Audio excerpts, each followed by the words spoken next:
Merci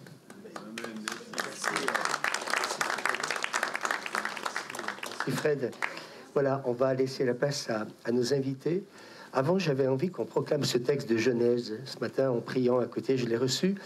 Et je crois qu'il se passe quelque chose. Ça, c'est indéniable. Ce matin, il nous manque encore beaucoup de monde, mais il se passe quelque chose. Et je crois qu'il faut accueillir la parole de Dieu de la bonne manière. Je veux vous inviter à vous lever. On met ce texte de Genèse. Et puis, j'aimerais qu'on le déclare ensemble avec nos invités. On le déclare ensemble. Puis Dieu le fit sortir de sa tente. C'est pas sûr, c'est peut-être pas la même version qu'on a, c'est pas grave. On va prendre celle-là alors, c'est ça? Allez, on va prendre celle-là. Amen. Mais j'aime mieux celle-là, moi. Alors vous allez répéter après moi parce que je... Voilà. Puis Dieu le fait sortir de sa tente. Et Dieu lui dit, et Dieu nous dit, après l'avoir conduit dehors, il dit, regarde, contemple vers le ciel, compte les étoiles. Si tu peux les compter, tu vas y passer toute la nuit. Et il lui dit, telle sera, on va dire, notre postérité. Abraham, vous allez dire votre prénom maintenant, Louis, eut confiance en l'Éternel, et avec foi et patience, ils ont obtenu les promesses de Dieu. Et j'aimerais qu'on applaudisse le Seigneur, parce que c'est sa parole, et sa parole s'accomplit toujours. Voilà, avant de laisser la parole à nos invités, je ne sais pas si Yves veut dire quelque chose. Eh bien, nous sommes très heureux d'accueillir Yves, donc, qui est le frère de Christian Rivière. Mais pour le moment, on va lui laisser la parole. Que Dieu te bénisse. Voilà, bien sûr. Alors, écoutez, je suis très heureux d'être là avec vous et vraiment, ça me fait tellement plaisir parce qu'il y a beaucoup de personnes que je connais depuis très très longtemps et c'est une joie, c'est une joie. Ce matin, on a passé un moment formidable dans la louange et puis j'ai retenu de ces chants « Tout-puissant, souverain, tu tiens ma vie dans ta main ».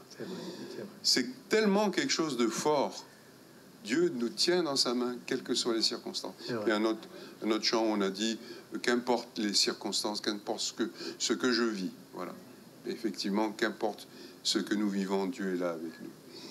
Et ce matin, on a parlé de l'Afrique. Bon, je connais un petit peu l'Afrique, j'y ai passé 5 ans, donc à Bangui, au Centrafrique, en mission. Et c'est vrai, il y a un pasteur, ça m'a toujours marqué, qui disait, mais vous savez, ici en Europe, vous avez tout. Et nous, là-bas, on n'a rien. Donc, du coup, c'est plus facile pour nous, effectivement, de se laisser épancher notre joie, d'avoir un cœur pour Dieu, parce qu'on attend tout de lui, en fait. Et ici, nous, ce qu'on a à faire, effectivement, c'est lâcher prise. On doit lâcher, on doit avoir sans avoir. On doit, oui, posséder sans posséder. C'est pas l'important. Donc c'est vrai que pour nous, c'est peut-être plus difficile parce qu'il faut qu'on apprenne à lâcher. Il faut qu'on apprenne à lâcher. Alors, moi, ce matin, j'avais sur le cœur de vous parler de... Il faut qu'on se souvienne. Qu'on se souvienne de ce que Dieu a fait pour nous. C'est vrai. Parce que je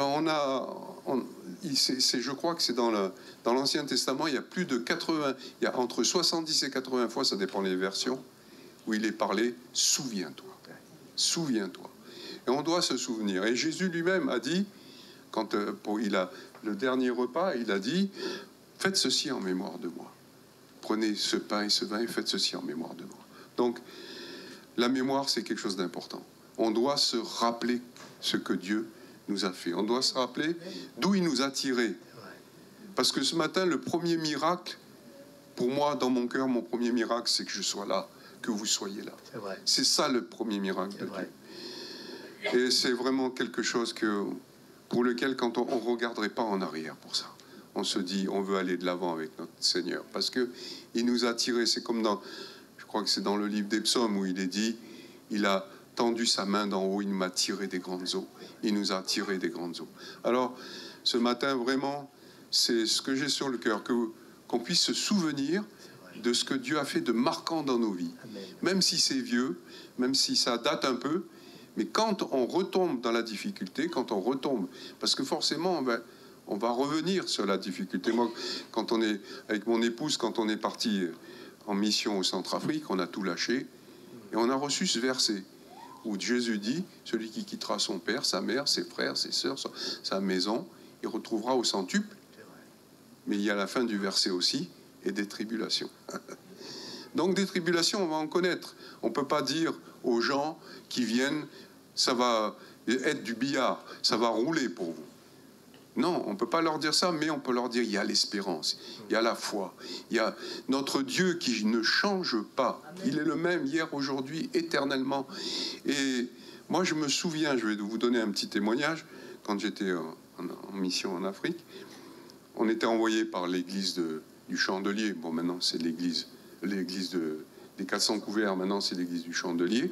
Et les frères nous préparaient un camion. Ils achetaient un camion d'occasion.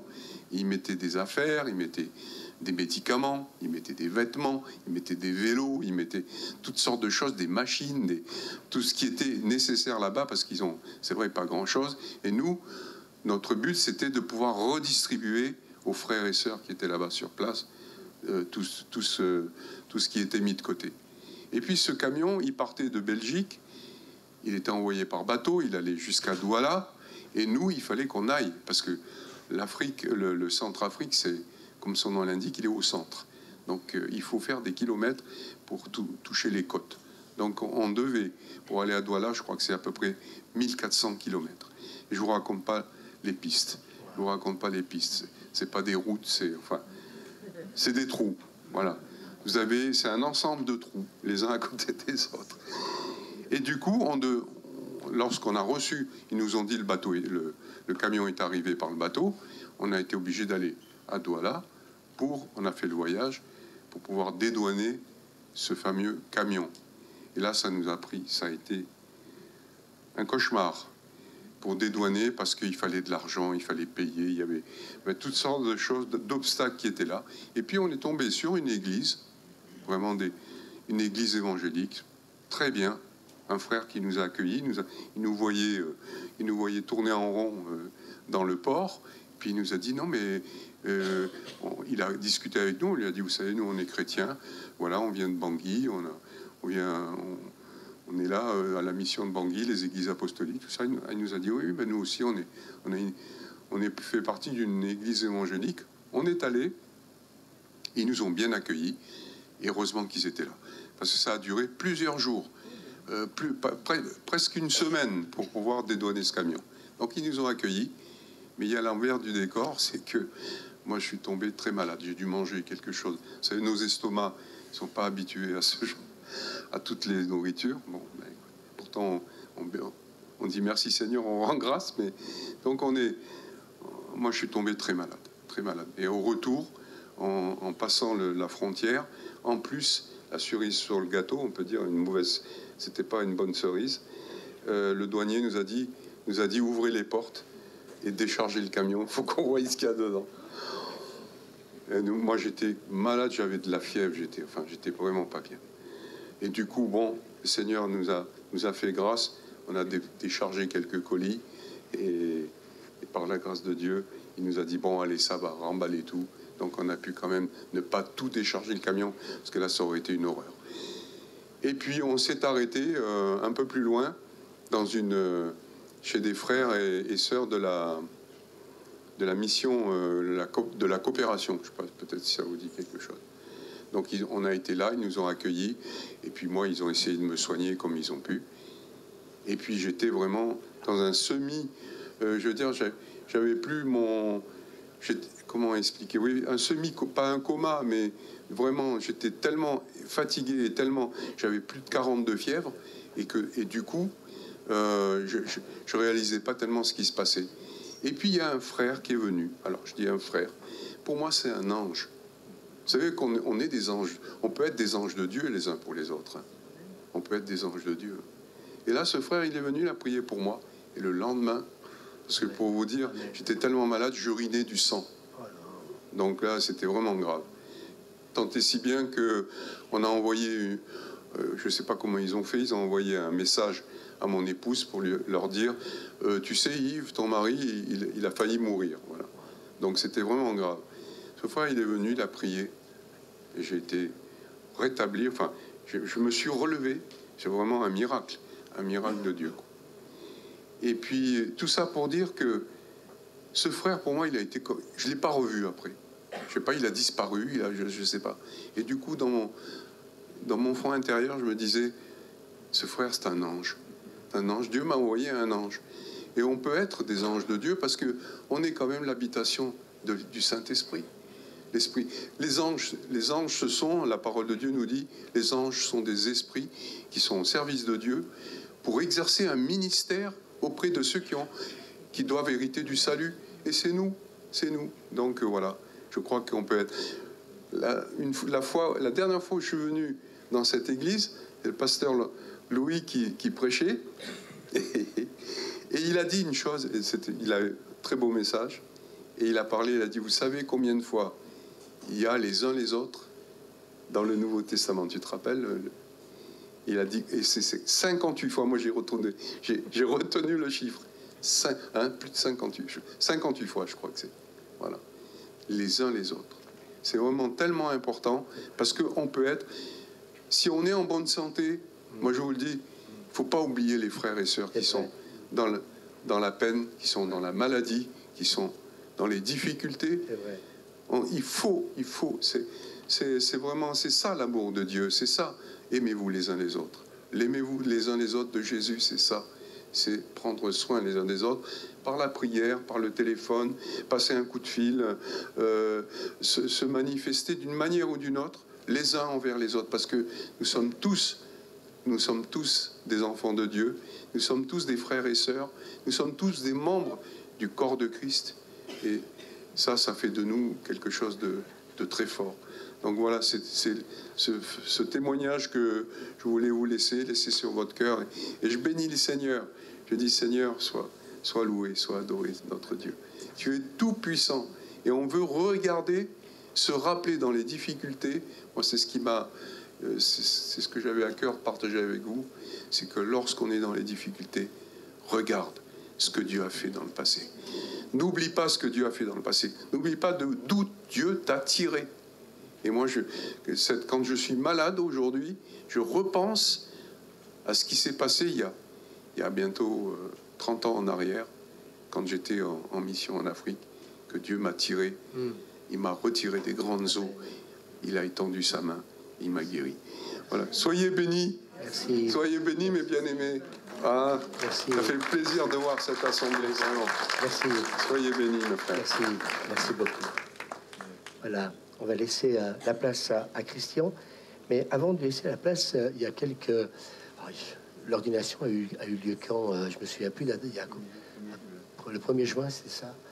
Voilà, nous étions invités donc par Pascal Durelli, le pasteur de l'église des Bains, pour une ordination. L'ordination donc de Christian Rivière en tant qu'apôtre, et Annie, bien sûr, à ses côtés. Comme j'ai l'habitude de dire, derrière un homme de Dieu, il y a une femme de Dieu, et c'est vrai. Et je voudrais ce matin... peut-être dire à l'église, mais aussi dire à Christian, on n'invite pas le pasteur, on invite l'apôtre. Et je pense que c'est juste. S'il y a eu une ordination, une reconnaissance apostolique, pour toi, Christian, eh bien, c'est aussi juste que ce matin, nous puissions t'accueillir en tant que tel. Alors, j'aimerais te demander de venir me rejoindre avec ton épouse, parce que c'est bien aussi qu'on puisse peut-être, pendant quelques instants, la voir. Si tu peux venir me rejoindre, s'il te plaît, aussi. Voilà, puis j'aimerais qu'on puisse les accueillir tous les deux chaleureusement, comme on sait le faire dans cette église. Et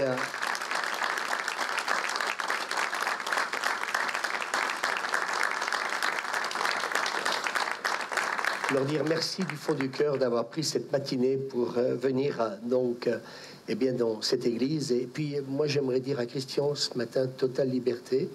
Je crois que simplement, eh bien, sois porteur de ce message que Dieu t'a donné, et puis que véritablement, eh bien, on soit béni au travers de tout ce que nous allons entendre. Alors tout simplement, ouvrons grandement nos oreilles, restons attentifs, ne laissons pas distraire à droite et à gauche, et que surtout ce matin, eh bien, on laisse la parole de Dieu encore faire donc son œuvre donc dans nos vies. Voilà, je ne sais pas si Annie veut dire un mot ou pas. Elle se sent libre. Voilà, eh bien, voilà, j'aimerais vraiment vous dire merci du fond du cœur à tous les deux. Christian, que Dieu te bénisse. Je vais prendre ça, je vais peut-être descendre un peu le pupitre, peut-être un tout petit peu s'il n'est pas trop haut. Voilà, puis tu me diras. Hein, voilà. Quelle hauteur? Comme ça va comme ça? Voilà, très bien. Voilà, que Dieu te bénisse, Christian. Il est là, il est là. Je veux vous remercier de tout mon cœur. Ce matin, je me sens honoré et j'aimerais remercier bien sûr Louis, Suzanne, les anciens aussi, Étienne et François et tous, Fred. C'est tellement heureux de voir. Vous savez qu'on a fait l'école biblique ensemble. Oui, je dis, on l'a fait ensemble. Moi, j'étais le responsable de l'école biblique à l'époque. Hein, je crois que c'était à cette époque-là. Et objecteur, oui, bien sûr. Et Fred a été objecteur de conscience aussi chez nous, au Chandelier. J'aimerais vous dire, quand j'entends Louis parler de cette reconnaissance de ministère, j'aimerais dire que pour moi, ça a toujours été dans mon cœur. Une seule chose, ça a en quelque sorte mis en évidence une seule chose, c'est le fait que j'étais appelé pour servir. Vous savez, on a parlé de l'Afrique. Moi, j'aime beaucoup l'Afrique. Hein. J'aurais aimé laisser Yves parler encore parce que j'aime beaucoup l'écouter parler. C'était en 1988. Donc, on était ensemble. On est comme les deux doigts de la main. Et puis on était en train de monter une entreprise. C'était un bureau d'études en construction mécanique. Yves est ingénieur, moi je suis technicien, dessinateur projeteur en construction mécanique. Et à l'époque, on voulait monter une entreprise. Et c'est notre pasteur à l'époque et apôtre Pierre Truchel qui nous a appelé, qui nous a dit non, on n'allait pas perdre du temps. Et puis nous, avec Yves, on s'est dit, tiens, on va être ensemble pour servir. Et moi, j'ai été appelé à servir à Grenoble et lui en Centrafrique à 6000 km.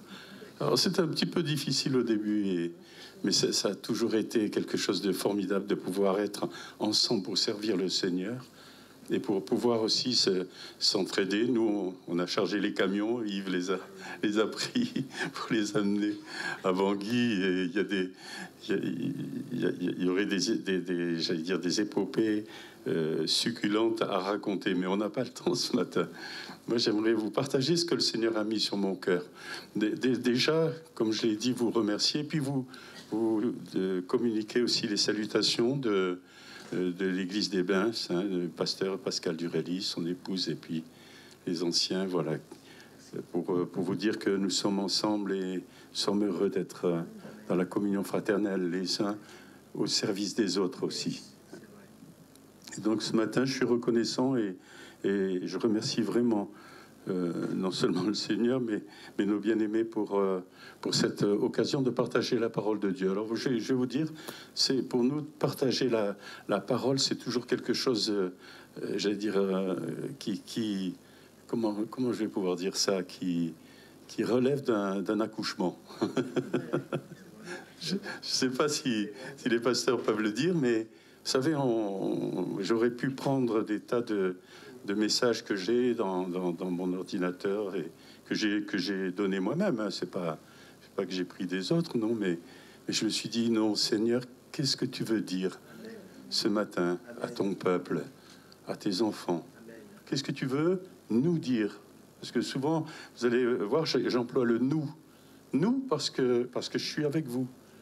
Parce que quand je prêche, je dis pas vous devez, vous avez, vous. Non, je dis nous. Parce que je me mets avec vous. L'exhortation qu'on peut recevoir, c'est une exhortation qui va nous toucher ensemble. Pourquoi? Parce que nous sommes un corps. Et parce que nous sommes un corps, le corps de Christ, alors nous sommes membres les uns des autres, comme le dit la parole de Dieu. Et ça, c'est quelque chose, c'est un mystère extraordinaire. Hein. et qui dépasse complètement notre entendement. Ah, moi j'ai aimé tout à l'heure ma sœur bien-aimée qui a dit « Je m'envole pour l'Ivoire, la Côte d'Ivoire ». Que le Seigneur soit béni, parce que nous sommes de cultures différentes, d'origines différentes, peut-être aussi de conditions sociales différentes, et Dieu nous a unis. Il a fait de nous ce corps.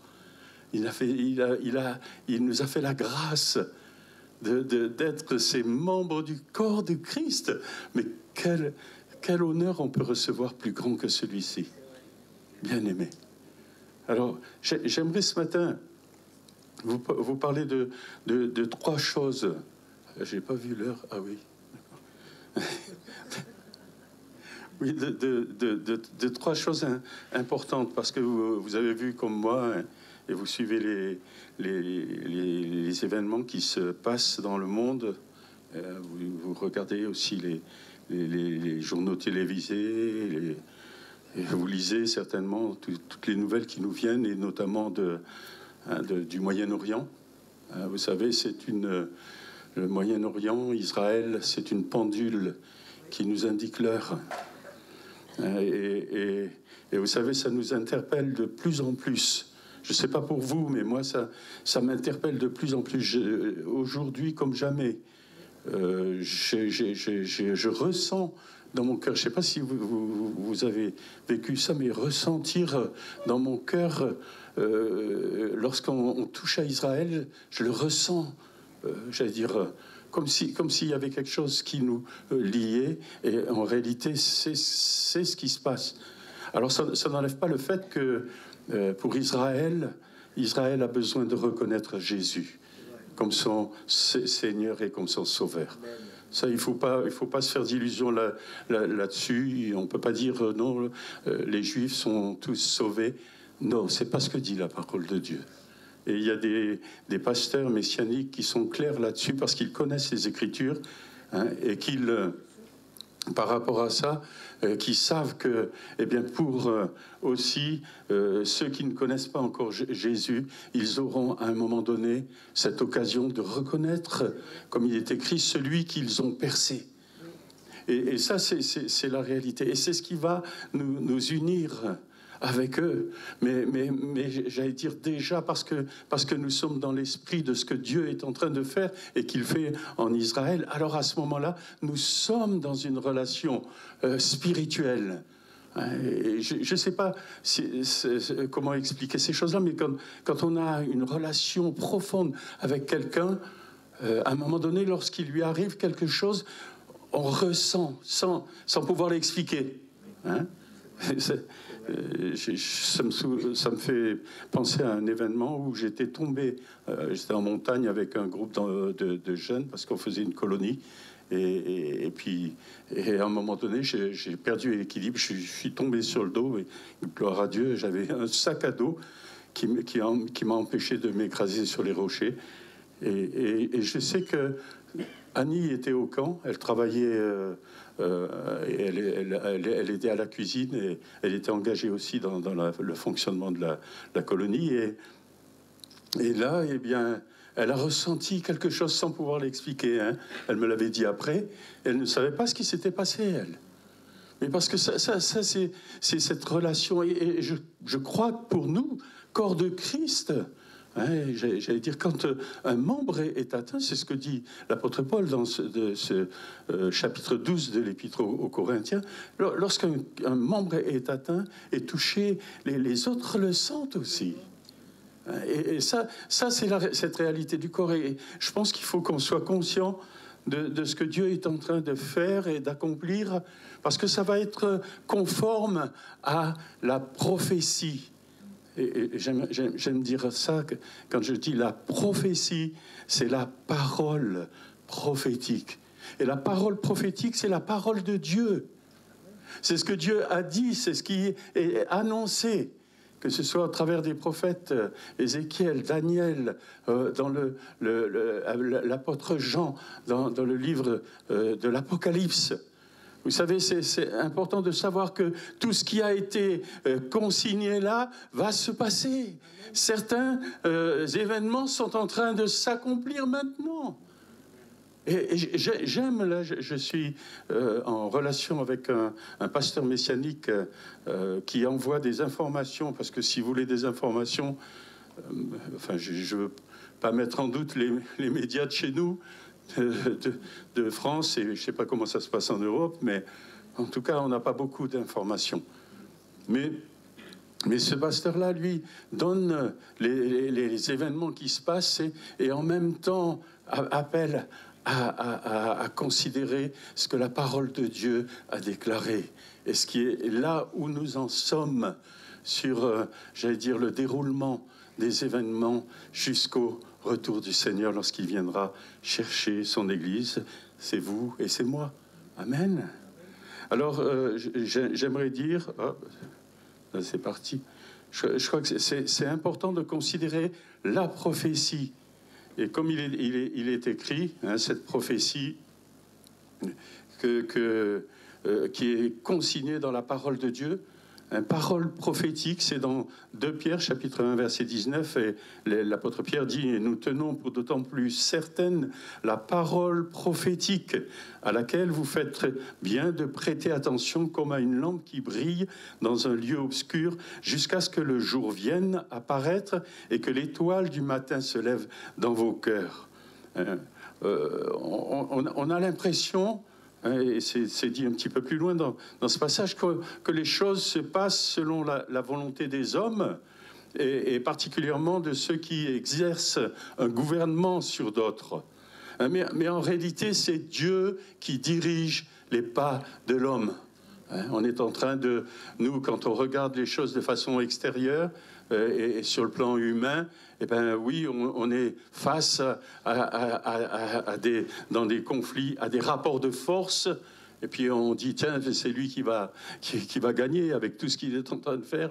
Et quand vous regardez, ça c'est une parenthèse, Israël, un tout petit pays comme ça sur le globe, qui est entouré de pays qui ne cherchent qu'une chose, c'est à le détruire complètement, et que Israël est encore debout.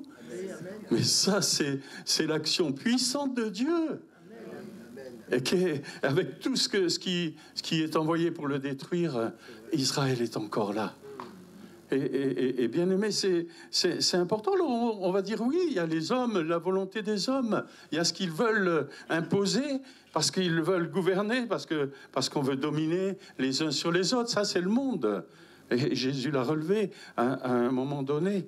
Mais c'est Dieu qui dirige les pas de l'homme. Hein. On trouve ça dans Proverbes au chapitre 16 et verset 9. Hein. Le cœur de l'homme médite sa voie, mais c'est l'Éternel qui dirige ses pas. Alors j'aimerais partager ce matin plusieurs choses qui vont nous garder dans ces temps particuliers et qui vont nous permettre de persévérer et de résister jusqu'à la fin. Parce que c'est important. Il y a des choses qu'on sait, qu'on connaît. Il y a des choses peut-être qu'on a assimilées. Et des choses avec lesquelles nous vivons alors que nous n'y prêtons plus attention. Et j'ai aimé ce que Yves a dit tout à l'heure. Hein, on a tellement des fois de choses, nous ici, dans nos pays d'Europe et particulièrement en France, et béni soit le Seigneur pour ça, que finalement on n'en a plus, on n'arrive plus à en mesurer la valeur. L'important, c'est la valeur. Et vous savez, il y a quelque chose... Il y a quelque chose qu'on doit savoir, c'est que à partir de ce moment-là, nous avons besoin, nous, en tant que chrétiens, de nous rappeler ce qui va donner de la force à notre marche et qui va nous amener à la persévérance jusqu'à la fin. Parce que c'est pas, j'ai partagé une fois à l'église des Bains, je leur ai dit, vous savez, c'est pas une course, c'est pas un sprint qu'on fait, hein. C'est pas un 100 mètres. Hein. Vous avez, pour ceux qui aiment la course, hein, moi j'ai jamais été fort pour les courses de longue distance. Par contre, au sprint, oui. Et je disais, mais quand on a fait un sprint, on arrive au bout et on est complètement épuisé, rincé, parce qu'on a donné tout ce qu'on pouvait. Mais celui qui va faire un 1500 mètres, là, ou même qui va courir, il va peut-être vouloir courir un marathon, 42 km et des poussières. Celui-là, j'allais dire, dans sa tête, il n'a pas la même appréhension des choses, vous comprenez? Et ça, c'est ce qu'on doit avoir, nous, enfants de Dieu. Nous, on est là, et il y a une distance. On ne connaît pas encore quel sera le temps et l'heure, le jour de l'arrivée. Non, alors à ce moment-là, eh bien, dans notre être intérieur, on se prépare. On se prépare. Il y a 3 choses que j'aimerais vous partager ce matin, qui vont nous garder et qui vont nous permettre de persévérer et de résister jusqu'à la fin. La première, c'est une connaissance intime de Dieu comme Père et de Jésus, notre Seigneur et Sauveur. Vous allez dire, oui, mais moi, je connais le Seigneur. Oui, on va voir un peu plus loin. La deuxième, c'est une connaissance profonde de la parole de Dieu dans la puissance de l'Esprit. Vous savez que la parole de Dieu, c'est l'épée de l'Esprit. Et ça, c'est important. Vous ne pouvez pas avoir seulement la parole de Dieu et une connaissance intellectuelle de la parole. Bien aimé, je vous le dis, et peut-être pour certains, si vous avez seulement cette connaissance, il faut que vous passiez à un autre stade, où vous connaissiez le baptême dans le Saint-Esprit, pour pouvoir appréhender la parole dans sa puissance, parce qu'elle est la puissance de Dieu. Le troisième point, c'est une décision ferme et irrévocable de demeurer fidèle à Christ et de demeurer fidèle à notre Seigneur, quel que soit le prix à payer. Vous allez dire, oh, mais on n'est pas en danger, là, ici, ça va. On est loin quand même du Moyen-Orient. Hein. On est loin de l'Ukraine, on est loin des pays où ça barde. Hein. Remarquez, il y a d'autres pays où pour les chrétiens, j'allais dire, il y a malheureusement des exactions qui sont commises à leur égard. Alors, moi, j'aimerais partager le premier point, c'est une connaissance intime de Dieu comme Père et de Jésus, notre Seigneur. Dans Jean chapitre 14, verset 6, Jésus dit à Thomas, il lui dit, parce que Thomas dit, mais montre-nous le chemin. Et Jésus va lui dire, je suis le chemin, la vérité et la vie. Amen. Nul ne vient au Père que par moi. Et dans Matthieu chapitre 11, verset 27, Jésus va dire, toutes choses m'ont été données par mon Père. Et personne ne connaît le Fils si ce n'est le Père. Personne non plus ne connaît le Père si ce n'est le Fils et celui à qui il veut le révéler. C'est important ces passages-là, on va le voir. Il y a un autre passage qui lui est pratiquement semblable à très peu de choses près, c'est dans Luc chapitre 10 et verset 22. Alors lorsqu'on considère ces quelques versets, on voit clairement que le chemin qui mène au Père est unique et qu'il porte le nom de Jésus. Ce matin, je l'ai entendu, ça, qu'on a chanté aussi, que Jésus est le chemin. Il est le seul chemin. Il est le seul qui peut révéler le Père et nous donner de le connaître dans le sens profond du verbe connaître. C'est une connaissance qui produit la vie. Il y a, excusez-moi, j'ai employé des termes, mais je crois qu'ils sont aussi valables sur le plan spirituel. Il y a fécondation, communication d'ADN, et donc d'un héritage génétique pour donner naissance à un être vivant. Vous êtes vivant, mais vous savez que c'est par le Saint-Esprit que vous êtes vivant. Ah, bien sûr que vous êtes nés comme tous. On est né d'une femme et nous sommes venus à cette vie biologique. Mais spirituellement, il a fallu qu'il y ait cette connexion, en quelque sorte, comme le Saint-Esprit est venu sur Marie et a formé Jésus dans son sein. J'allais dire, en quelque sorte, pour nous, ce n'est pas physiquement que nous avons été conçus de cette manière-là. Là, c'était quelque chose de parfait, parce que Dieu est le Créateur, et que nous croyons véritablement à ce que Dieu a créé, en quelque sorte, a incarné, Jésus dans le sein de Marie. Et ça c'est extrêmement important. Mais par le Saint-Esprit, si je n'ai pas vécu cette expérience-là, il faut absolument que je la vive, bien-aimé. Sinon, je ne tiendrai pas tout ce que je connais, tout ce que j'ai pu assimiler. Et ce n'est pas forcément mauvais d'utiliser notre intellect, hein, je ne suis pas en train de dire ça. Mais il faut cette dimension de l'esprit qui est indispensable, bien-aimé. Parce qu'elle nous communique véritablement et avec puissance la personne même de Dieu représentée dans le Saint-Esprit, qui est une des trois personnes de la Trinité. Alors cette connaissance communique la vie.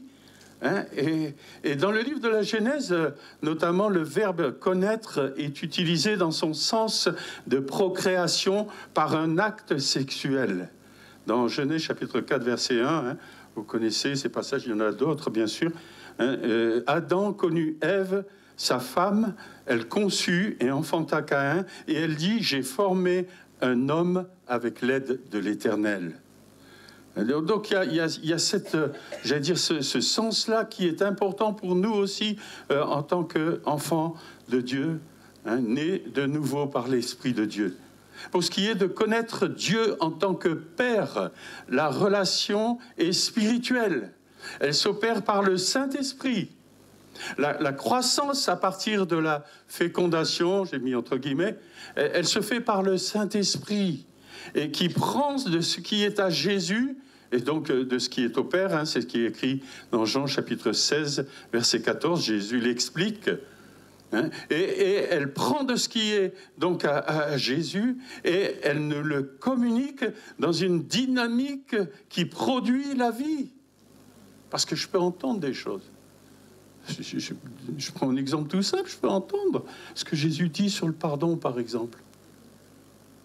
Je peux entendre et dire oui, le comprendre même, mais pas le vivre, le mettre en pratique. Parce que la vie va être liée au mouvement et à l'être. Comprenez, c'est important ça. C'est pas simplement ma connaissance, mon intellect.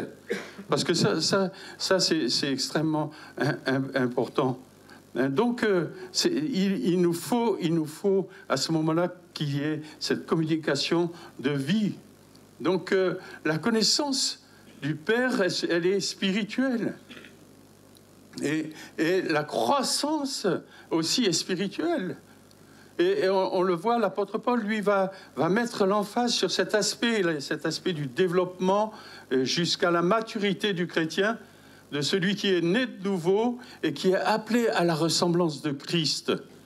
Dans Galates chapitre 4, verset 19, hein, il va le dire, l'apôtre Paul va le dire, il va dire « Mes enfants, hein, pour qui j'ai souffert... » Pardon, excusez-moi.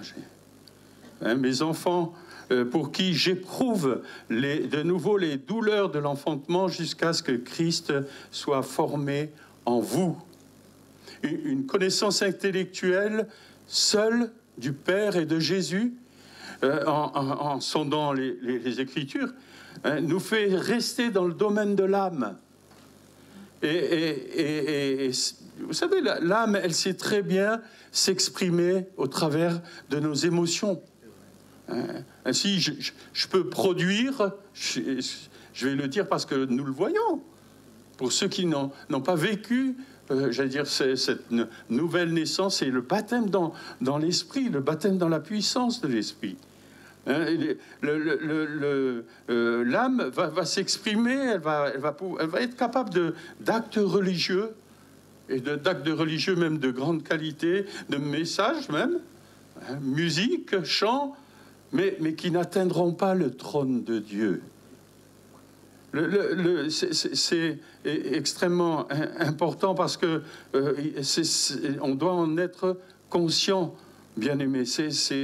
Et alors, je peux produire des choses qui vont avoir l'apparence de la foi et de la piété. Mais si je ne suis pas passé par la nouvelle naissance, alors à ce moment-là, eh bien, je suis un religieux, oui, une religieuse. Mais ma destinée n'est pas avec le Seigneur. Vous allez peut-être trouver que je suis un peu sévère dans ce domaine-là, mais je vous le dis de tout mon cœur.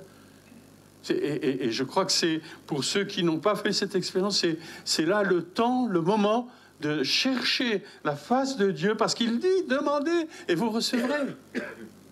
Hein? Et le Saint-Esprit est donné, on ne va pas parler du baptême dans le Saint-Esprit, mais le Saint-Esprit est donné à ceux qui le demandent au Seigneur, à ceux qui obéissent au Seigneur. Alors, demandez, ne restez pas, j'allais dire, ne laissez pas ces choses en reste. Jésus, lui, l'a déclaré à la Samaritaine dans Jean chapitre 4, verset 22. Il dit, vous adorez ce que vous ne connaissez pas. Et nous adorons ce que nous connaissons. Et c'est intéressant de voir que Jésus emploie encore ce verbe, que vous adorez ce que vous ne connaissez pas. Pour moi, ça m'interpelle. Et ça va dans le sens de ce que je vous partage, c'est que peut-être qu'ils adorent, mais ils adorent, et ils n'adorent pas le Dieu vivant et vrai, parce qu'ils n'ont pas cette relation intime avec lui par le Saint-Esprit. C'est uniquement par le Saint-Esprit. Alors, et Jésus va dire, car le salut vient des Juifs, mais l'heure vient, et elle est déjà venue, où les vrais adorateurs adoreront le Père en esprit et en vérité, car ce sont là les adorateurs que le Père demande, en esprit et en vérité. Bien-aimés, en esprit et en vérité, bien sûr. La connaissance intime de Dieu, notre Père, et de Jésus, notre Seigneur, ne peut se produire que dans une relation de cœur par le Saint-Esprit.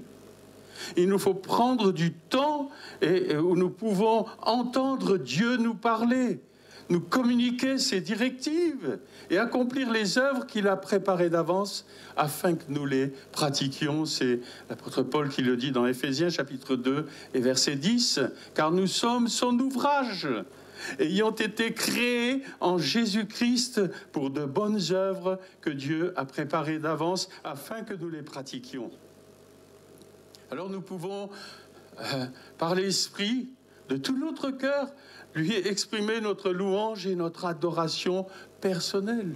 Et aussi en tant que corps de Christ. Moi, je suis réjoui ce matin. Vous voyez, quand j'allais dire, on exprime, parce que nous sommes nés de nouveau, parce que nous sommes enfants de Dieu, et que dans notre vie, il y a cette, j'allais dire, cette nature en quelque sorte d'adorateur. Ces adorateurs que Dieu recherche et que nous adorons le Père. Alors oui, nous le faisons de tout notre cœur. Oui, nous le faisons peut-être un peu comme David aussi. Hein. Vous avez eu à un moment donné, lorsqu'il a fait revenir l'arche et à Jérusalem, et que là, à ce moment-là, devant l'arche, il dansait de toutes ses forces. Hein, et j'allais dire, comme aucun roi n'avait pu le faire. Hein. Et ça, une de ses épouses, hein, Milka, lui a dit, mais tu t'es comporté comme un homme de rien. Et qu'est-ce que ça peut faire si on nous taxe de gens exaltés? Quelquefois, laissons le Saint-Esprit, et moi j'ai aimé quand Louis nous a exhortés à ça, laissons le Saint-Esprit s'exprimer au travers de nous. Amen. Pour donner la véritable adoration que Dieu attend. Dieu notre Père, Amen. Parce que c'est tellement merveilleux de pouvoir le louer et l'adorer. Et moi je bénis Dieu pour la manière dont vous le faites ici, avec tant de liberté. Le deuxième point, c'est une connaissance profonde de la parole de Dieu dans la puissance de l'Esprit. Je vais le dire comme ça parce qu'on est tous, j'allais dire, logés à la même enseigne. Vous savez, il y a quelque chose d'important, c'est que quand on vient à la foi, j'allais dire, on vit tellement de choses et on est en contact avec un monde qu'on ne connaissait pas. Et pour plusieurs, enfin, et je ne dis pas que tout le monde est comme ça, mais la parole de Dieu, c'était quelque chose qu'on ne connaissait absolument pas. Moi, quand je suis venu au Seigneur, à l'âge de 26 ans, je ne savais même pas que la Bible existait. Alors vous vous rendez compte de mon ignorance. Et je ne savais même pas donc ce qu'elle contenait. Hein. Mais j'ai été confronté à l'Évangile. On m'a annoncé Jésus, et Jésus vivant. Et c'est pour ça que je vais parler de la parole qui est puissante. Et quand je dis ça, c'est la parole de Dieu dans la puissance de l'Esprit. Parce que quand on m'a annoncé Jésus, hein, on était ensemble avec Yves, mon épouse, et là, alors à ce moment-là, on a été touché par ce que Jésus a fait pour notre vie. Et il y a eu une démonstration d'esprit de puissance. Mon épouse Annie a été guérie. Elle avait une talonnette dans sa chaussure, elle avait un déhanchement, elle souffrait énormément. Et le prédicateur a dit, mais venez, vous avez jamais vu de miracle? Alors moi j'étais 2 + 2 = 4. Je pratiquais pas les nombres irrationnels encore à cette époque-là. Et donc, pour moi, je me suis approché, mais je me suis dit, ben, on va voir. Hein. Et puis, effectivement, on a vu la puissance de Dieu se manifester. Que ce que disait le prédicateur, c'était pas ses paroles à lui, mais c'est ce qui était écrit dans la parole de Dieu. Amen. Et mon épouse a été guérie, et ça fait des années qu'elle a été guérie. Et on a vu d'autres guérisons, des miracles devant nous. Et c'est ce qui nous a touchés. Mais il a fallu aussi, eh bien, se plonger dans la parole de Dieu. Parce que quand on passe, j'allais dire, quand on donne notre vie au Seigneur, à un moment donné, il faut aussi qu'on devienne des disciples. Parce que c'est pas seulement le fait de croire, mais c'est le fait de laisser la parole de Dieu nous façonner, l'Esprit de Dieu inscrire cette parole dans notre vie. Moi, je vais un peu loin, peut-être, ben, les exégètes me reprendront, ils trouveront peut-être que j'exagère.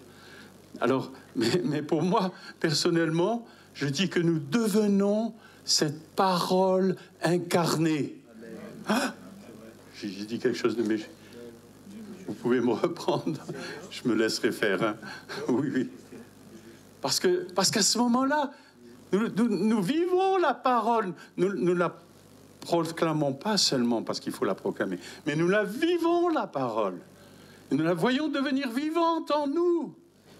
Et lorsque je suis appelé à pardonner, c'est pas simplement un acte, j'allais dire, qui reste au niveau de ma connaissance, et que peut-être un jour je ferai, mais à ce moment-là, le Saint-Esprit est là présent en moi. J'ai vécu ça plusieurs fois dans l'Église. Hein.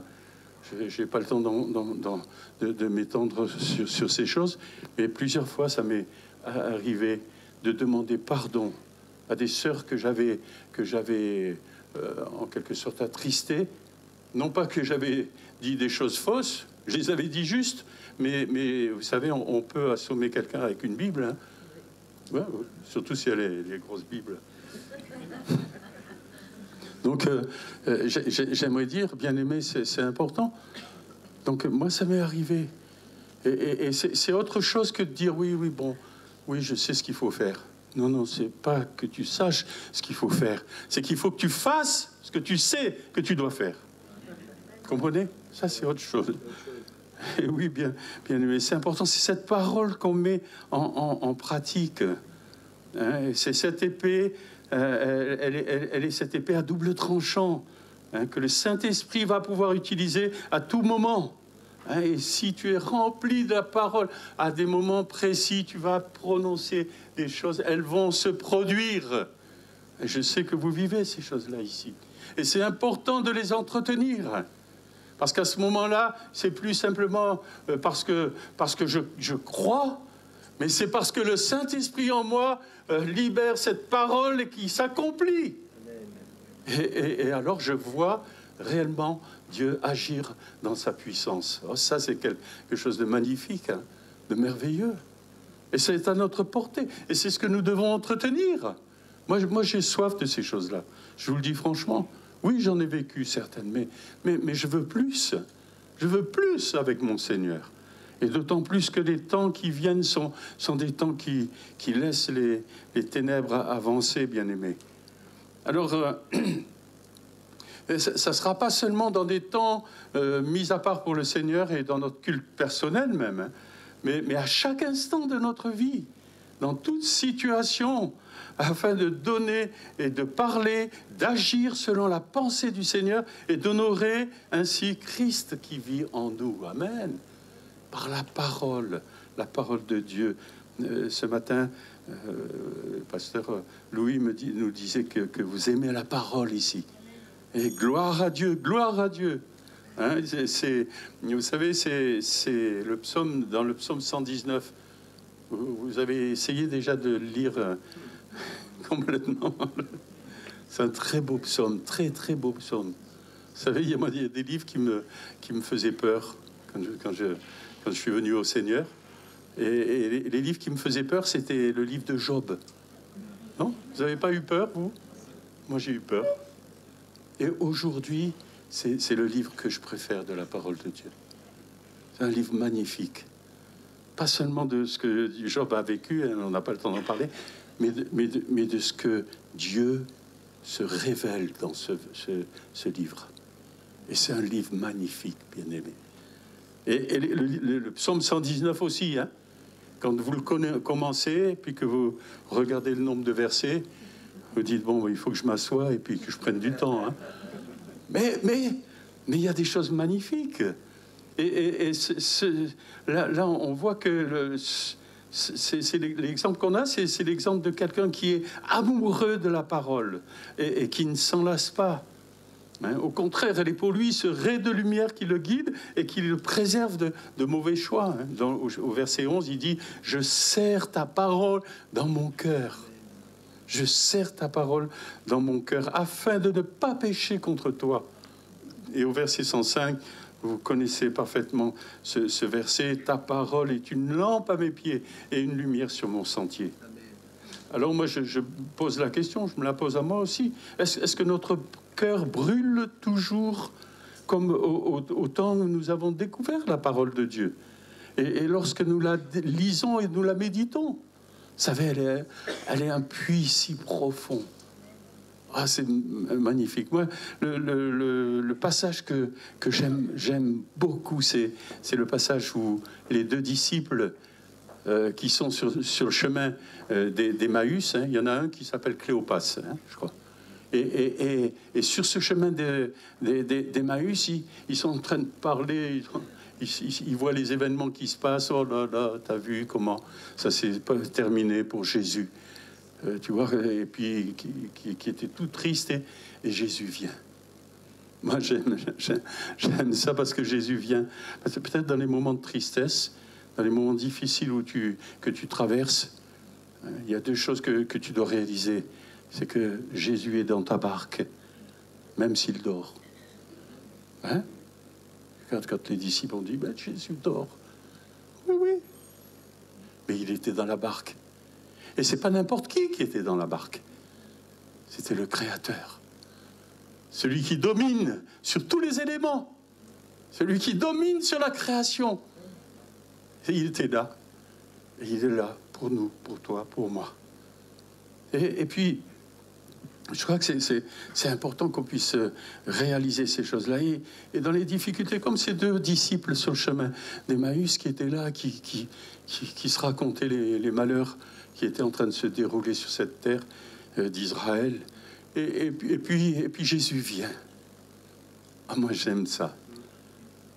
Ils n'ont pas reconnu Jésus, hein? Ils n'ont pas reconnu. Et puis, il était là. Mais ils ont dit quelque chose qui était qui me fait toujours, qui me fait crier à Dieu pour ça. Ils ont dit, mais quand il nous parlait, quand il nous révélait les Écritures, est-ce que notre cœur ne brûlait-il pas en nous? Parce que le cœur, quand tu lis cette parole, elle est vivante et elle te communique des choses puissantes dans ta vie. Et tu les vois se réaliser. Et lui, eux, à un moment donné, eh bien, leurs yeux se sont ouverts lorsqu'il a rompu le pain. Et gloire à Dieu, Jésus s'est révélé. Et on a besoin peut-être, je vais le dire, vous allez dire, mais comment ça se fait, t'en es encore à ce stade-là? Mais je le dis encore aujourd'hui, oui. Je crie à mon Seigneur. Je lui dis, Seigneur, ouvre mon esprit. Ouvre mon esprit pour que je comprenne. Ouvre mon esprit encore, Seigneur. Fais-moi réaliser. Il y a des choses que je n'ai pas encore réalisées. Je les ai pas encore mises en pratique. Je les ai pas vécues. Il y a des choses que je n'ai pas comprises encore, Seigneur. Viens m'aider. Et je vous invite vraiment à faire cette démarche parce que Dieu le fait. Moi, je le vois. Les choses qui s'éclairent au fur et à mesure. Les choses cachées sont à l'Éternel, mais les choses révélées sont à nous, ses enfants. Pourquoi? Pourquoi? Mais pour que nous les pratiquions. C'est ce qui est écrit, hein? C'est pas moi qui le dis. Hein. Si je dis quelque chose de tordu, reprenez-moi. Et il n'y aura pas de problème, j'accepterai. Hein. Bien aimé, c'est important. Parce que il faut savoir que c'est quelque chose que nous devons vivre et auquel nous devons aspirer. Il faut que notre cœur brûle, bien aimé. Moi, je ne sais pas pour vous, mais moi, je le demande à mon Seigneur. Vous savez, on est dans une période de guerre spirituelle. Et ce que nous voyons se passer en Israël n'est pas seulement sur le plan terrestre et géopolitique, mais c'est un reflet d'une réalité spirituelle annoncée par le Seigneur et qui implique les armées célestes. C'est la raison pour laquelle nous devons être aguerris dans la proclamation de la parole sous la conduite du Saint-Esprit. Le combat que nous menons est spirituel, bien-aimés. L'apôtre Paul l'a relevé, et il a relevé cette importance dans la prédication de la parole. Et c'est quelque chose de fort, ce que l'apôtre Paul dit dans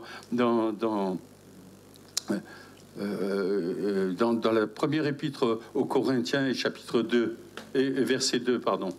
Hein, il va dire, car je n'ai pas eu la pensée de savoir parmi vous autre chose que Jésus-Christ et Jésus-Christ crucifié. Moi-même, j'étais auprès de vous dans un état de faiblesse, de crainte et de grand tremblement. Et ma parole et ma prédication ne reposaient pas sur des discours persuasifs de la sagesse. Il y a ça. Mais quoi? Mais sur une démonstration d'esprit et de puissance. Amen. C'est ce qu'on veut voir. C'est ce qu'on veut continuer de voir. C'est ce qu'on a déjà vu, mais qu'on veut voir encore se développer davantage. Pour revenir à la guerre actuelle qui se passe en Israël, on réalise que les armes employées sont malheureusement, je dis malheureusement parce que ça atteint des êtres vivants, sont malheureusement très performantes pour détruire et semer la mort. Mais vous savez, l'ennemi a acquis le même niveau de destruction. Vous avez remarqué ça, hein? Et puis, et même, malheureusement, j'allais dire, on est à un niveau de destruction incroyable. Et les soldats de l'armée d'Israël, les soldats de Tsahal, doivent être rompus au maniement des armes modernes. Vous avez remarqué une chose? Moi, je regarde, je suis pas un homme de guerre, hein, soyez rassurés. Non, j'aime pas la guerre. Je me suis fait jeter quand j'ai fait mon service militaire. J'ai mon grand-père qui s'est fait jeter avec un coup de pied. Non, je vous le dis parce que quand son commandant lui a dit, alors, Monsieur Marcel, vous vous engagez maintenant? Il venait de faire 7 ans de guerre, les Dardanelles. Il a fait les dardanelles, mon grand-père. Il avait fait. Que le Seigneur le bénisse, il est avec lui. Mais, et là, mon grand-père a crié. Il a crié non, comme ça. Et le commandant lui a donné un coup de pied. Tellement il voulait pas se rengager. C'était quelque chose d'incroyable. Et moi, quand je suis sorti, quand je suis parti, j'ai pas dit aussi fort à mon commandant, mais je lui ai dit quand même. Parce que j'étais pas quelqu'un qui était bien porté sur l'armée. Et j'ai compris les choses après, bien sûr, quand j'ai rencontré le Seigneur. Mais bien aimé, il faut savoir qu'une chose, c'est que l'armée de Tsahal a dû être entraînée et entraînée. Ils ne sont pas mis derrière les ordinateurs ou je ne sais plus quoi pour téléguider les fusées ou les missiles et autres ou les drones. Hein, ils n'ont pas fait ça du jour au lendemain. Hein. Vous comprenez qu'ils étaient déjà entraînés. Moi, ça me parle, ça, parce que ça me dit que on doit être pas j'allais dire inquiet, mais on doit être des gens qui savent discerner les temps et qui savent être prêts au moment où le Seigneur va venir. Ça fait partie aussi un peu de ces réserves d'huile. Hein. On n'a pas le temps d'en parler, que ces vierges ont faites pour pouvoir attendre le Seigneur. Alors l'entraînement, ça doit nous inspirer pour nous. Parce que la parole de Dieu dit que nous n'avons pas à lutter contre la chair et le sang, mais contre les esprits méchants dans les lieux célestes. Hein, c'est dans Éphésiens chapitre 6, verset 12. Et tout ceci doit nous inspirer pour le temps où nous vivons et nous donner à continuer à détruire les œuvres du diable à l'exemple de Jésus. On dit oui, Jésus est venu, c'est dans 1 Jean chapitre 3, verset 8. Dieu l'a envoyé pour détruire les œuvres du diable. Mais toi, tu es celui qui appartient à Jésus. Et en tant que chrétien, eh bien, tu es aussi oint et tu as reçu la puissance pour marcher sur toute la puissance des ténèbres. Hein, c'est ce que dit Jésus aux disciples dans Luc chapitre 10, verset 19. « Voici, je vous ai donné le pouvoir de marcher sur les serpents et les scorpions et sur toute la puissance de l'ennemi et rien ne pourra vous nuire. » Amen. Vous le croyez? Moi, je le crois. Moi, je le crois. Et alors que peut-être dans certaines situations, eh ben oui, on est confronté peut-être sans le savoir même, peut-être à la mort, c'est possible. Mais vous savez, si on a cette assurance dans notre cœur que Dieu nous a donné de marcher sur la puissance de l'ennemi, alors rien ne peut nous nuire. Et en 2013, alors qu'il y a eu à Bangui, Yves connaît parfaitement là-bas Bangui, la capitale de la Centrafrique, alors qu'en 2013, il y a eu des troupes, des Séléka, des troupes islamistes qui sont venus pour envahir en quelque sorte la Centrafrique, et où il y a eu des combats assez vifs. Les frères et sœurs ont été malmenés, plusieurs pasteurs ont été tués. Et à ce moment-là, j'ai reçu dans mon cœur d'aller les visiter, d'aller sur place. La guerre n'était pas finie, hein, c'était encore... et quand je suis arrivé d'ailleurs à l'aéroport, j'étais pratiquement tout seul, avec mes 2 valises, et puis on entendait tirer au loin. Mais dans mon cœur, j'avais une paix extraordinaire, parce que je crois que c'est important, ça. Pas de faire n'importe quoi, de suivre ce que l'Esprit nous conduit de faire pour pouvoir, en quelque sorte, eh bien, être capable de résister et de voir les œuvres des ténèbres détruites. Les frères sont venus ensuite me chercher et ça a été un encouragement pour tous les bien-aimés là-bas. Parce que de voir quelqu'un qui venait d'Europe, hein, qui sortait, excusez-moi de l'expression, de son lit douillet, et qui venait, j'allais dire, sans gilet pare-balles, eh bien, leur partager l'amour fraternel. Moi, c'était juste ça. Hein. J'avais aucune prétention autre, ni j'étais pas là pour prêcher ou quoi que ce soit, mais pour leur dire, on est avec vous. Parce que c'est bien de dire, on prie pour vous, mais si tu pries et que tu vas, alors ça a de la puissance, ça a de la force. Comprenez? Pardon, j'ai dévié un petit peu, mais voilà, c'est important. Donc, on a le pouvoir de marcher sur la puissance de l'ennemi. Dans Romains chapitre 8, verset 29, car ceux qu'il a connus d'avance, il les a prédestinés à être semblables à l'image de son Fils, afin que son Fils fût le premier-né entre plusieurs frères, et ceux qu'il a prédestinés, il les a aussi appelés, et ceux qu'il a appelés, il les a aussi justifiés, et ceux qu'il a justifiés, il les a aussi glorifiés. Que dirons-nous donc à l'égard de ces choses? Si Dieu est pour nous, qui sera contre nous? Amen. Si tu doutes encore de ça, relis la parole de Dieu. Dis, Seigneur, je ne veux pas seulement comprendre ce qui est écrit là, mais je veux le vivre. Je veux le vivre, Seigneur. Hein, parce que tu es avec nous, et si tu es avec nous, ben oui, qui sera contre nous? Alors le troisième point que je voulais vous laisser pour... et qui va nous aider, nous fortifier, nous donner de persévérer, d'aller jusqu'au bout. C'est une décision ferme et irrévocable de demeurer fidèle à Christ, notre Seigneur, quel que soit le prix à payer. Vous allez dire, oh, on peut faire ça maintenant? Moi, je pense que c'est important. Il y a des choses qui se forgent intérieurement, parce qu'on est dans l'obéissance au Seigneur, parce qu'on est dans une démonstration d'amour profond avec lui, parce qu'on l'aime véritablement. Vous savez, le premier commandement, c'est pas tu feras des œuvres à n'en plus finir et tu rempliras des stades et tu feras des... Non, il dit tu aimeras le Seigneur, ton Dieu, de tout ton cœur, de toute ta force et de toute ton âme et de toute ta pensée. Vous savez que c'est Jésus qui a rajouté ça, hein? Parce que ce qui est écrit dans le Deutéronome, c'est pas marqué de toute ta pensée. Mais Jésus l'a rajouté.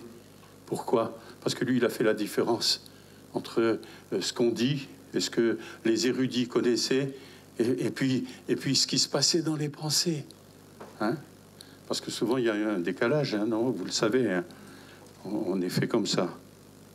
Donc, il faut forger cette réalité. Déjà, c'est aujourd'hui qu'il faut le faire. C'est pas quand on sera face aux situations où on aura du mal à prendre des décisions. Hein, parce qu'aujourd'hui, nous sommes préservés, hein, des tribulations qui mettraient nos vies en danger. Et on doit prendre ces dispositions maintenant. On a le témoignage de nos frères et sœurs persécutés. Et dans certains pays, même, vous suivez certainement avec avec Portes Ouvertes et le fil rouge, eh bien les nouvelles de nos bien-aimés qui sont dans des pays où il y a une opposition farouche envers l'Évangile. Bien-aimés, c'est important de savoir que ces bien-aimés nous rendent témoignage par leur exemple. Ils sont ces exemples qui font ressortir la détermination d'aller jusqu'au bout de leur engagement pour le Seigneur et qui préfèrent la mort physique à la séparation d'avec Jésus. Est-ce qu'on a dans notre cœur, est-ce qu'on a... Alors vous allez dire, mais tu ne peux pas présumer de ce qui va se passer un jour quand tu seras face à ces situations. Non, si tu as pris la décision profonde dans ton cœur, si aujourd'hui, moi je te le dis, dans l'intimité, dans ton intimité avec Dieu, ton Père, si tu prends cette décision-là, tu vas la tenir. Parce que c'est pas tes forces, c'est pas parce que tu vas te le répéter comme la méthode Coué. Hein, je tiendrai bon, je tiendrai bon, je tiendrai bon, je tiendrai bon. Non, c'est pas ça. C'est parce que le Saint-Esprit va te donner cette force-là. Il va te donner comme à Étienne, hein. Vous vous souvenez quand Étienne a été confronté au Sanhédrin, dans le livre des Actes. Et alors, à ce moment-là, qu'est-ce qui s'est passé? Eh bien, il a été malmené, mais si vous voulez un résumé de l'histoire du peuple d'Israël, vous lisez, hein, dans le livre des Actes, c'est quelque chose de magnifique. Moi, je me suis dit, mais c'est fantastique ce qu'a dit Étienne. Et je crois que c'est important. Et dans ces moments-là, il a tenu. Pourquoi? Avec cette force qui lui a fait dire à un moment donné, ne leur impute pas ce péché. Bien aimé, il n'y a que le Saint-Esprit qui peut nous donner de vivre ces choses-là. Sinon, nous allons chercher seulement à prendre la revanche. Et je crois que c'est important, bien aimé. Je vais essayer de finir là, parce que c'est ce qu'il faut savoir, c'est que c'est ce que nous allons décider intérieurement aujourd'hui qui va avoir lieu. Souvenez-vous aussi de ce fils prodigue à un moment donné, hein, qui était là, qui a pris son héritage, qui est parti, et puis qui s'est retrouvé dans une situation pas possible. Et à un moment donné, il a dit, je me lèverai. Vous savez, ça c'est quoi pour nous? C'est un futur. Mais dans la parole de Dieu, ça porte un nom, ce temps-là. C'est-à-dire que c'est pas il comporte un acte futur avec une décision qui le précède. Quand le fils prodigue a dit « Je me lèverai et j'irai », quand il a dit ça, pour lui, c'était pas seulement quelque chose qu'il aimerait bien faire, c'était quelque chose qui était déjà décidé intérieurement en lui et qu'il a mis en pratique. Et moi, je vous dis de tout mon cœur, parce que oui, il y a des choses qu'on va faire et qu'on n'aimerait pas, qui vont être contre notre nature. Moi, quand je suis allé en Centrafrique, je ne suis pas allé parce que je suis meilleur que les autres ou plus courageux. Absolument pas, absolument pas. Mais dans mon cœur, je ressentais que ce serait un témoignage profond à donner à mes frères et sœurs là-bas. Et j'ai pris cette décision avec, bien sûr, mon épouse Annie qui a je pense en tremblant, elle m'a dit oui. mais en tout cas, j'ai cherché aussi son conseil. Et quand j'ai senti que c'était ça, je l'ai mis en pratique, je l'ai fait. Et ça, c'est important pour nous. Et je crois qu'il faut qu'on puisse le faire, peut-être dans un temps, c'est un temps vraiment intime avec le Seigneur. Et moi, je peux vous garantir que vous allez tenir au jour de l'adversité, vous tiendrez, moi je vous le garantis. On ne doit pas être inquiet, ni sur nos gardes continuellement. Je ne suis pas en train de dire il faut devenir parano, non. Mais on doit être conscient du fait que la situation peut aussi dégénérer dans notre pays. Hein? On est en train de dire ben non, ça va pour l'instant. Jusqu'ici, ça va. Mais oui. C'est jusqu'ici seulement. Alors on doit être prêt à tout moment et avoir pris une décision ferme de suivre Jésus, notre Seigneur, à n'importe quel prix, et même à l'extrême, au prix de notre vie. Alors vous allez dire, oui, mais... et Pierre aussi, il a dit, hein, j'irai jusqu'au bout avec toi, Seigneur. Si, et Thomas, non? Thomas, allons, et mourrons avec lui. Non, c'est pas ça? Oui. Ah, bien sûr. Et Pierre, qu'est-ce qu'il a fait? Mais Pierre, parce qu'il y avait quelque chose de profond qui avait besoin d'être réglé dans sa vie. Et lorsqu'il a rencontré à nouveau Jésus, qu'il l'avait renié, Jésus lui a dit, mais est-ce que tu m'aimes? Voilà on trouve là ici le pivot. Est-ce que tu m'aimes? Est-ce que tu m'aimes? Jésus a demandé à Pierre. Mais si j'aime véritablement, si mon amour pour mon Seigneur est profond, alors à ce moment-là, je tiendrai, même quel que soit le prix. Alors cette résolution ne peut pas se prendre à la légère dans une situation extrême, mais elle doit être le fruit d'un amour d'une intimité profonde avec le Seigneur. Et le résultat d'une relation avec lui de chaque instant par le Saint-Esprit. C'est pas simplement quand on vient, on se réunit et après on part dans toutes les activités qu'on peut avoir et qui sont normales sur cette terre. Non, non. Ton esprit, si je peux le dire comme ça, c'est comme une parabole, hein, qui est là et qui reçoit continuellement les ondes de la source, de l'émetteur. Et c'est pas simplement quand il y a quelque chose qui était émis, non, c'est continuellement, c'est cette relation intime continue. Quand tu es confronté à des situations, tu pries. Même si c'est pas à haute voix, mais tu pries intérieurement parce que le Saint-Esprit te conduit à prier. Et alors, à ce moment-là, eh bien oui, parce que tu es en relation et en communion avec le Seigneur par le Saint-Esprit. Et alors, à ce moment-là, tu pries et tu vois Dieu agir. Parce que c'est selon sa promesse bien-aimée. La force ne vient pas de nous, hein, de notre volonté, mais du Saint-Esprit qui nous habite. C'est lui qui nous fera tenir devant nos détracteurs et qui nous donnera, comme pour Étienne, devant le Sanhédrin, comme je disais tout à l'heure, des paroles de sagesse.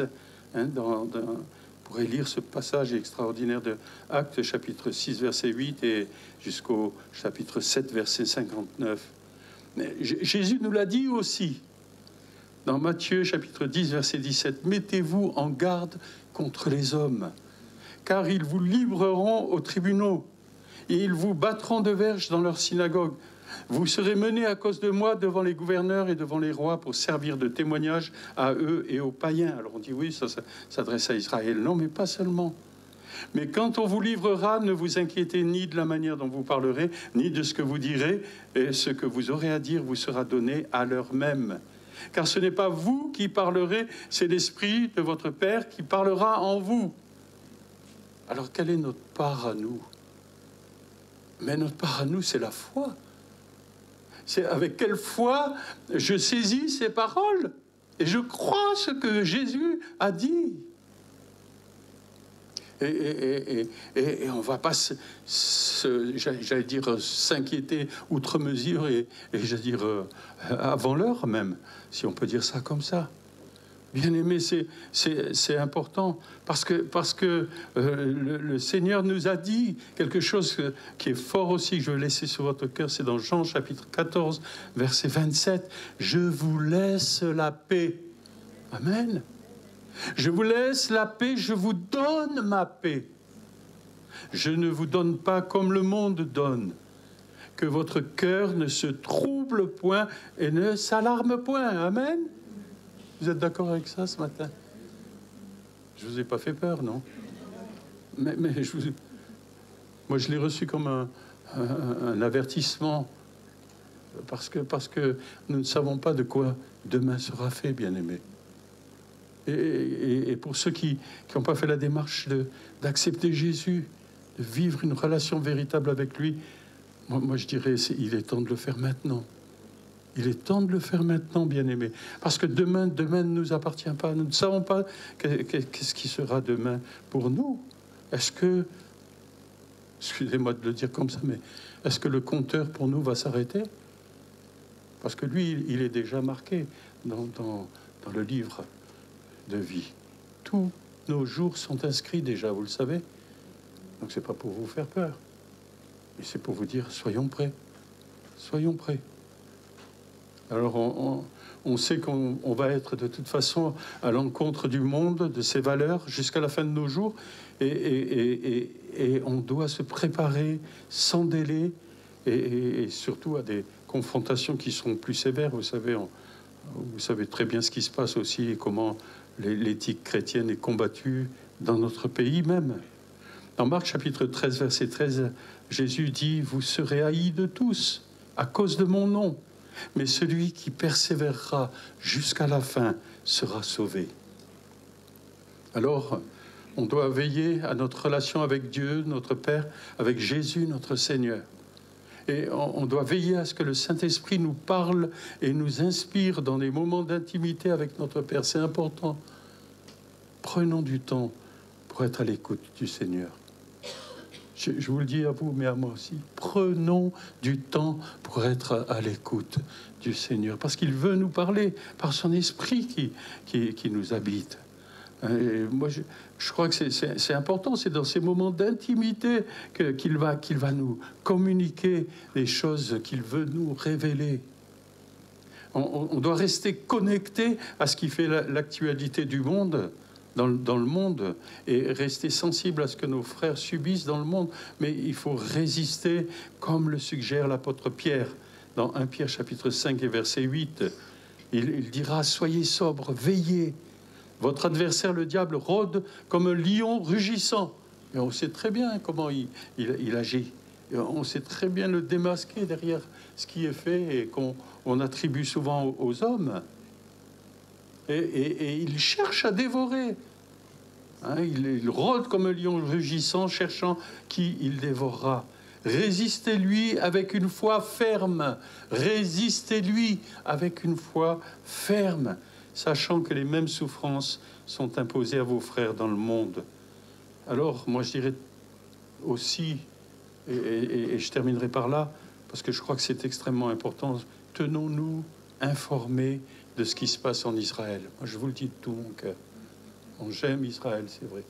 Mais je veux rester attentif à ce qui est en train de se passer et ce que nous dit la parole dans les prophètes, que ce soit Ézéchiel, Daniel et Jean dans le livre de l'Apocalypse. Alors moi, je dirais, tenons-nous informés. C'est comme si on vous disait, ben, regardez l'heure, hein.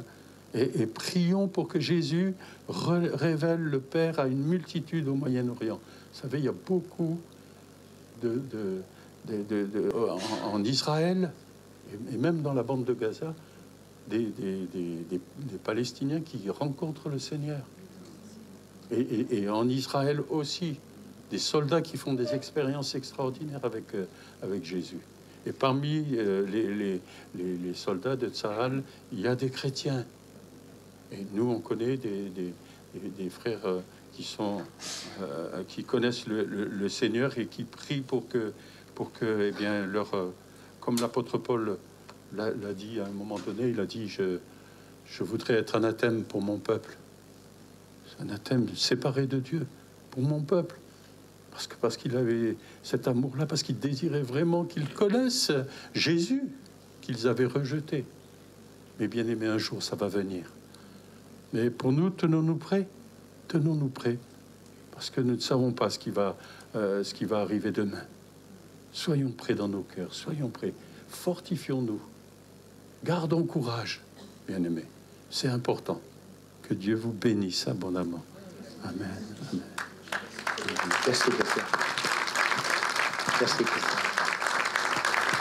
Merci beaucoup.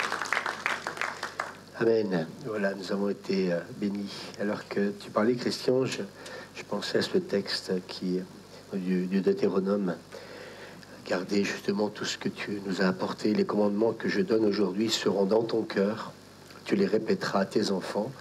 Tu en parleras quand tu seras chez toi, quand tu seras en voyage, quand tu te coucheras et quand tu te lèveras. Et j'avais envie de résumer en fin de compte ce que tu nous as partagé ce matin de cette manière-là. Et je crois qu'il faut garder la parole de Dieu très près dans notre cœur. Parce que justement, les événements qui se précipitent actuellement, eh bien, voilà, ils sont écrits dans cette parole. Et je crois que tu as raison. L'horloge de Dieu, eh bien, on se doit de bien être à l'heure, pour que justement on ne soit pas peut-être étonné par rapport à tout ce qui est en train de se passer, ce qui va se passer, comme le monde peut-être le sera. Alors, je crois que plus que jamais, eh bien, aimons le Seigneur. Ça, c'est le plus important. Il ne faut pas que cette passion diminue. Et si quelque part on entretient, et c'est ce que je disais ce matin en priant à côté, si on entretient notre premier amour, eh bien c'est ça qui va nous permettre eh bien d'aller jusqu'au bout. On est d'accord? Et c'est vraiment, on a vraiment besoin de ça. Voilà, et bien écoutez, passez un excellent dimanche, que le Seigneur vous bénisse, et puis on se revoit donc dimanche prochain. N'oubliez pas qu'il y aura la foire, mais Voilà, les panneaux sont là pour vous indiquer de quelle manière vous rendre donc à l'église. Ou sinon, eh bien, on se retrouve le matin pour ceux qui le peuvent à 8 h, mardi matin aussi. Et puis jeudi matin, on garde aussi la réunion de prière. Voilà, bonne journée à vous tous. Il y a une annonce peut-être encore à faire. Voilà. Donc, il y a un nouveau planning pour la garderie qui est affiché à la sortie. Donc